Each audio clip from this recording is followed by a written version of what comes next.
Good morning friends, so welcome back to my channel blog queen Riya. তোমরা সবাই কেমন আছো? আশা করি তোমরা সবাই খুব ভালো আছো, আর আমিও অনেক ভালো আছি।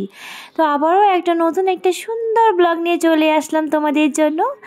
তো তোমাদেরকে ওয়েলকাম জানিয়ে আমি আমার ব্লগটাকে ঠিক 9টায় শুরু করে দিলাম। আজকে কিন্তু সকালবেলা তাড়াতাড়ি উঠে যত এক্সাম চলছে, তো ওকে খাইয়ে দেবে, স্কুলে পাঠিয়ে তাড়াতাড়ি করে আজকে স্নান করে কাপড়টা ধুয়ে নিলাম। আর আজকে বেডশিট বিছানা যত 2 রুমের বেডশিট বালিশের ওষা সব কিন্তু খুলে আজকে ধুয়ে মেলে দিলাম। আমার স্নান করা হয়ে গেছে। যত একটা কাজের মাসি আসে, তো ও এসে ঘরটা ঝাড়ু দিয়ে বাসন টাসন ধুয়ে চলে যায়, কাপড়টা ধয় না, কাপড়টা আমাকে ধুতে হয়। তো সব কাজটা শেষ করে চলে আসলাম বিছানা গুছাতে। একবার যদি বেডশিট উঠাই তাহলে কিন্তু আর পাতা হয় না, আর পাততেও ইচ্ছা করে না। তাই বলুন তাড়াতাড়ি করে আজকে বিছানাটা করে নিই। তোমাদের কাছে অনুরোধ রইল আমার এই ভিডিওটা শুরু থেকে শেষ অবধি দেখার জন্য। দেখার শেষে অবশ্যই কমেন্টস করে জানাবে যে তোমাদের ভিডিওটা কেমন লাগছে। আর হ্যাঁ, যদি কিছু অন্যরকম ইন্টারেস্টিং ভিডিও দেখতে চাও তাহলে প্লিজ আমাকে কমেন্টস করো। তাহলে কী হবে, আমার মনের এনার্জিটা বেড়ে যাবে, আর আমি চেষ্টা করব যে ভিডিওটা অন্যরকম করার জন্য। যাই হোক, বাড়ির বউ, সংসারের কাজ, তাই তোমাদের কাছে কিন্তু রোজকার ভিডিওর মধ্যে আমি বাড়ির সংসারেরই ব্লগ শেয়ার করি। কী করবো বলো, সেটা তোমরা বুঝতেই পারবে যে আমরা বাড়ির বউ সবসময় তো আর ঘুরতে যেতে পারবো না, আর বাইরের ব্লগটাও করা সম্ভব নয়।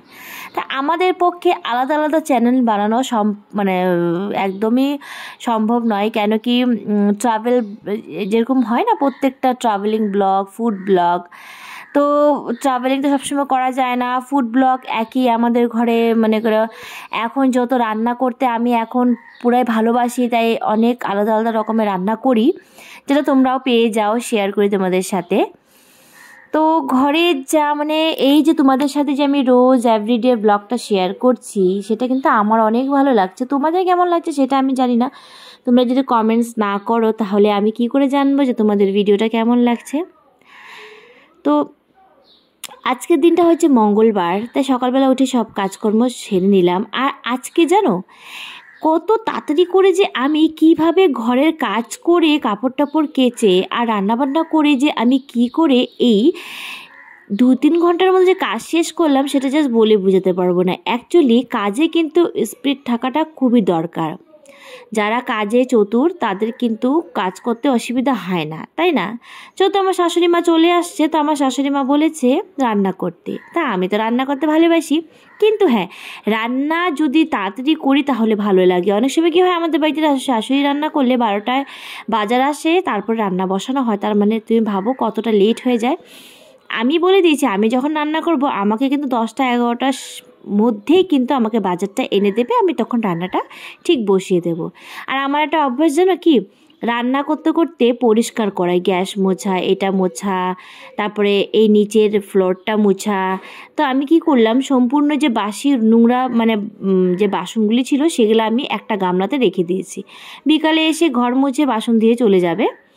তো এখানে আমি কি করছি, সব পরিষ্কার করেই কিন্তু আমি রান্নাটা করব। যেহেতু আমার শাশুড়ি মা ভাত, ডাল, সিম, আলু ভাজা করে নিয়েছে, আমি শুধু এখন আলুর দমটা রান্না করব। আজকে বলছে রান্না করতে, তো আলুর দমটা আমি আজকে অন্যরকমভাবে রান্না করব বলতে, আজকে এটার মধ্যে টক দই আর কাজু বাটা পড়বে, ইচ্ছা। তো আমি গেছিলাম দোকানে কিছু জিনিসপত্র আনার জন্য। দোকান থেকে এসে দেখি আলুটা সিদ্ধ হয়ে গেছে। তো আলুটা এক এক করে আমি ভালো করে ছুলে নেব। এই যে আলুর দমটা একদিন বানিয়েছিলাম, এত ঝাল হয়েছে, জাস্ট কি বলবো, জাস্ট বলে বুঝাতে তুমি যদি না খেতে তাহলে বুঝতেই পারতে না, এতটা ঝাল হয়েছিল। তো আজকে ভেবেছি না, আজকে লঙ্কার পরিমাণটা একটু ভেবেচিন্তে দেব। রান্নাবান্নায় কিন্তু মশলা বেশি হলেও ভালো লাগে না, আবার কম হলেও ভালো লাগে না। মশলা টশলা যদি একটু কম হয় তাও চলে, কিন্তু ভালো কষানোর ওপর, বেশি কষালে কিন্তু আবার তিতা হয়ে যাবে। তাই মিডিয়াম আঁচে ভালো করে হালকা ভেজে নিলেই কিন্তু হয়ে যায়। তো এখানে আমি কাপড়টা গুঁজে নিলাম। আমি এখন শুরু করে দেব রান্নাবান্না। আর আমার একটাই জিনিস পছন্দ, একটা কাজ কি বলো তো, আমি সব রেডি করি, তৈরি করি, কিন্তু রান্নাটা বসাই। তাতে কি হয়, অনেক কি বলে, অনেক সুবিধা হয়। আমি এরকমই পছন্দ করি। রান্নার সাথে সাথে কিন্তু আমি আবার গ্যাসও মুছি, বাসনও আমার মনে করো ধোয়া যায়। এখন তো বাসন ধুই না, ধোয়ার জন্য তো রেখেছি। তো এখানে আমি বাসনপত্রগুলি ভালো করে এক গামলার মধ্যে রেখে দিয়েছি, আর বাকিটা ফ্লোরটা আমি মুছে নিয়েছিলাম। এখানে দেখো আমি ভাজা বসিয়ে দিয়েছি, যত ভাজাটা হয়নি, সরি, ভাজাটা আমি করছি। এখানে দেখো আমি পেস্ট করব টমেটো, লঙ্কা, তারপরে হবে জিরা, গোটা জিরা, গোটা ধনিয়া, কাজু বাদাম, আদা, এইসব আমি ভালো করে পেস্ট করে নেব। আর টমেটো অর্ধেক দিব তেলে সম্বাদ দেওয়ার জন্য। তো এখানে দেখো কাজু বাদামটা ধুয়ে আমি এখন দিয়ে দেব। রান্না এখন বেশ আমার এত শিখে গেছি। যত বাপের বাড়িতে রান্না করতাম কিন্তু ওইভাবে করা হতো না। আর বাপের বাড়িতে থাকলে কি আর ওইভাবে রান্না করা হয়? যাই হোক, ওই ডাল, সয়াবিন, হালকা মশলা দিয়ে রান্না করতাম। এইখানে দেখো মশলাগুলি পেস্ট করে নেব, আর তার সাথে সাথে আমি দেখে নেব ভাজাটা হয়েছে কি না, কেন কি আমার শ্বশুরমশাই খেতে চলে আসবে। এখানে আমি বড় কড়াইটা বসিয়ে দেব আলুর দমটা বানানোর জন্য। এখানে মশলাটা পেস্ট হয়ে গেছে, এক এক করে তেল দিয়ে দেব। ওটার মধ্যে আমি দিয়ে দেব গোটা গরম মশলা, দালচিনি, লং, এলাচ, তেজপাতা, শুকনো লঙ্কা, তারপরে গোটা জিরে। তোমরা কিভাবে আলুর দমটা রান্না করো সেটা আমাদের সাথে আমার সাথে রেসিপিটা শেয়ার করতে পারো। আমি দেখলে তাহলে আরও শিখতে পারবো।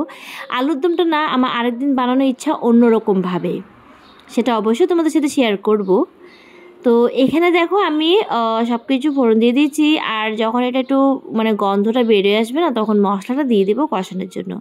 তার পাশাপাশি হলুদ দিয়ে দেব গরম মশলা, তারপরে নাড়াচাড়া করে নেব। অ্যাকচুয়ালি আমি শুকনো লঙ্কার গুঁড়ো আর কাশ্মীরি লঙ্কার গুঁড়ো কিছুই ইউজ করি না। তোমরা কিন্তু এটা ব্যবহার না করো, কিন্তু ভালো করে রান্না করলে কিন্তু টেস্ট হয়। ওটা দিলে কি হয়, শুধু ঝালটা হয়, কালারটা হয়। বাট আলুর দমের কালার লাল না হলেও চলে, একটু হলুদ হলুদ থাকবে, তা কিন্তু ভালো লাগে আমার ক্ষেত্রে তাই। তো এখানে আমি একটু টক দই দিয়ে দেবো। টক দইটা আমি অনেক দিন ধরে রেখেছি, যত আমরা ফ্রিজ আছে কিন্তু ইউজ করি না। সেটা কিসের জন্য ইউজ করি না সেটা তোমরা বুঝে যাও। আমি বিয়ের পর এসে দেখেছি যে ফ্রিজ আছে কিন্তু ইউজ হয় না। আমি অবাক হয়ে গেছি, তার জন্য আমিও ব্যবহার করি না। আর এখন ফ্রিজের জিনিস তেমনটা আমি খেতেও পারি না, অভ্যাস নেই। যত 6 বছর হয়ে গেছে, বলে না যেরকম অভ্যাসে তুমি তৈরি হবে সেইভাবেই। যাই হোক, এখানে আমি রান্না করতে করতে আমি বললাম তো মুছে নেব, পরিষ্কার করে নেব। তাতে কি হয় বলো তো, পরিষ্কার থাকে, ভালোই লাগে, তাই না? তো রান্না করতে করতে কিন্তু এটা আমার অভ্যাস। রান্না করতে করতে বাসন ধোয়া, এই একটু পরে পরে মুছা, একটু পরে পরে এটা করা, এটা আমার অভ্যাসে পরিণত হয়ে গেছে। আর ভালো, এই হ্যাবিটটা ভালো। এখন মুছে দেখব যে নাড়াচাড়া করে দেবো, একটু পরে পরে কিন্তু নাড়াচাড়া করতে হবে। মশলার পরিমাণটা কিন্তু আমি আগে ঠিক বুঝতেও পারতাম না, কতটুকু কীভাবে কষানো হতো সেটাও বুঝতে পারতাম না। কিন্তু এখন রান্না করতে করতে এমন একটা অভিজ্ঞতা হয়ে গেছে, জাস্ট কি বলবো, এখন আইডিয়া হয়ে গেছে। আমি এখানে হালকা চিনি দিয়ে দেবো। কেন, চিনিটা যখন গলে যাবে তখন হালকা টেস্টও আসবে আর কালারও আসবে। কি ঠিক বলেছি? তো এখানে দেখো আমি ভাজাটা তুলে রেখে দেবো একটা বাটির মধ্যে। আর প্রত্যেকটা সবজি ভাজা কিন্তু বাটিতেই তুলে রাখা হয়। এখানে যত আমার মশলাটা কষানো হয়ে গেছে, এখন আমি দিয়ে দেব আলু। আমি কিন্তু লবণও দিয়েছি। যে সেদ্ধ করে রেখেছিলাম আলুগুলি, সেগুলো দিয়ে ভালো করে নাড়াচাড়া করে নেব। জানি না কেমন হবে, চেষ্টা তো করছি যেন টেস্ট হয়। আর নিজে রান্না না নিজে খেতে ইচ্ছা করে না। তো এখানে দেখো আমি জলটা গরম করেই কিন্তু দিব, ঠান্ডা জল দেব না। জলটাকে আমি হালকা গরম করে ঢেলে দেব। এখন এটাকে আমি দিয়ে দেব ঢাকা, কিছুক্ষণ হতে থাক। এটা নাড়াচাড়া করে নেব ভালো করে। তো আজকে দিনের বেলাটা সকাল থেকে যে আমি 12টা অবধি কীভাবে কাজকর্ম করি সেটাই কিন্তু তোমাদের সাথে শেয়ার করছি। তো দেখো আমার ছেলে স্কুল থেকে চলে আসছে।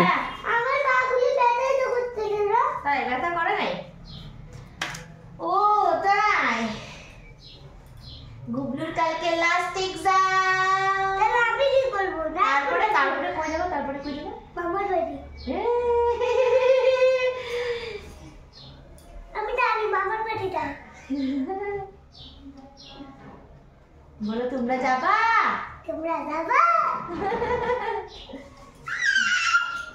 বাবা তোমরা আজকে তুই নাচ। এখানে দেখো আমার প্রায় আলুর দমটা হয়ে গেছে, তাই আমি আলুর দমের যে মশলা হয় সেটা দিয়ে দিব। দিয়ে ভালো করে নাড়াচাড়া করে তারপরে আমি দিয়ে দেব ধনিয়া পাতা। তোমরা ধনিয়া পাতাও দিতে পারো, দিলে আরও টেস্ট হয়, ভালো লাগে গার্নিশ করতে। গার্নিশের জন্য ধনিয়া পাতা ইউজ করতে পারো। তো এখানে আমি ধনিয়া পাতা দিয়ে আবার ভালো করে নাড়াচাড়া করে নামিয়ে নেব একটা পাত্রে।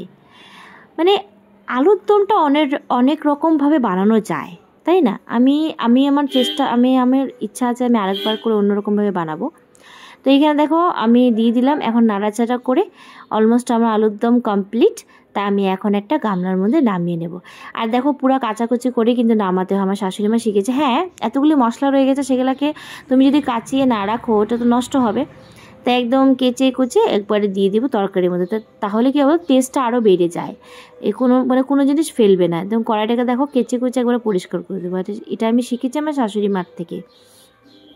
আলুর দমটা বেশ দেখতে ভালোই লাগছে, তাই না? তোমাদের কেমন লাগছে অবশ্যই বলো। তো এখন আমি করে নেব লাঞ্চে দেখো লাঞ্চটা কীভাবে পরিবেশন করেছি, ভাজা ভাত। আর দেখো কালারটা বেশ লাগছে, খেতে জানি না কেমন হবে। নিজে রান্না করে নিজে খেতে ভালো লাগে না, যাই হোক। তো আমার ব্লগটাকে আমি এখানেই শেষ করছি। তোমাদের ব্লগটা কেমন লেগেছে অবশ্যই আমাকে কমেন্টস করে জানাবে। দেখা হবে একটা নতুন একটা সুন্দর ব্লগের সাথে। ততক্ষণ তোমরা ভালো থাকো, সুস্থ থাকো। Bye bye, tata.